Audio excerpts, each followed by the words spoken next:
We began the semester by taking a look at some essays that aided in giving our minds the tools we needed to absorb the books that we are about to read in a critical manner, and help make us more self-aware of our reactions and potentially the reason for these reactions.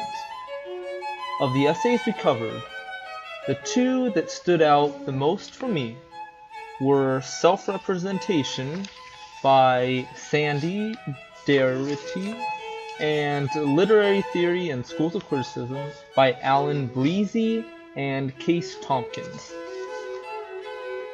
The most important piece of self-representation can be summed up in its first sentence. How people define themselves greatly influences how they think, feel, and behave, and is ultimately related to the construct of identity. I can certainly identify with this phenomenon.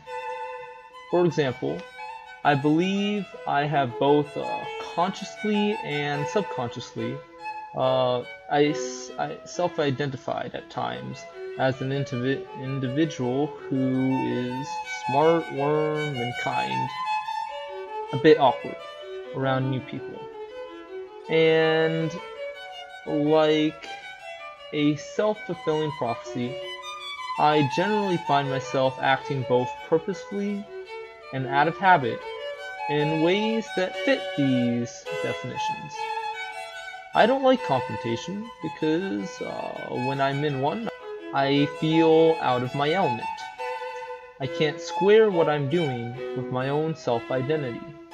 What stood out to me are the descriptions of philosopher George Mead, who argued that individuals are socialized to adopt the values, standards, and norms of society through their ability to perceive what others and society would like them to be, and postulated that acquisition of self-representation emerges from those socialization practices.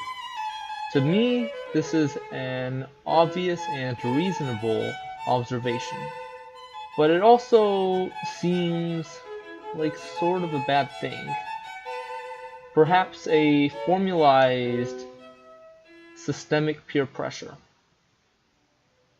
However, it seems like a natural part of human behavior and there's no getting around it. I think the most important thing to take away from this is that we should be aware of the source of our views and how arbitrary they are. If we were born into another community, location, or country, we would have grown up a completely different person, even if our genetics remained constant. To me, this is reason enough to respect others with their different views. That may not necessarily make sense to you, because those views may very well have been yours. We see life through different lenses, but just because they focus on different things doesn't mean some of them are defective. Within literary theory and schools of criticism, the authors cover a long timeline of different literary schools from the times of classical Greek civilization to modern day.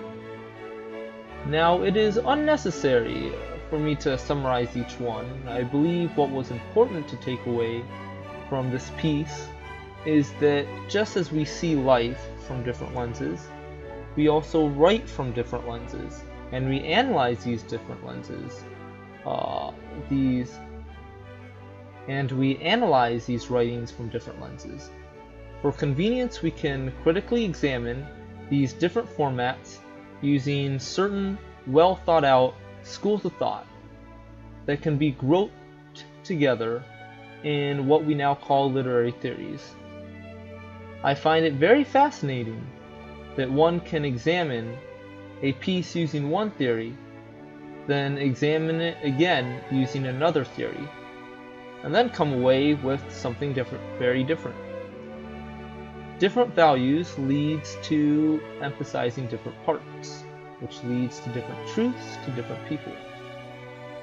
Something that perhaps leads credence to the postmodernism literary theory as an overarching meta-theory of literature.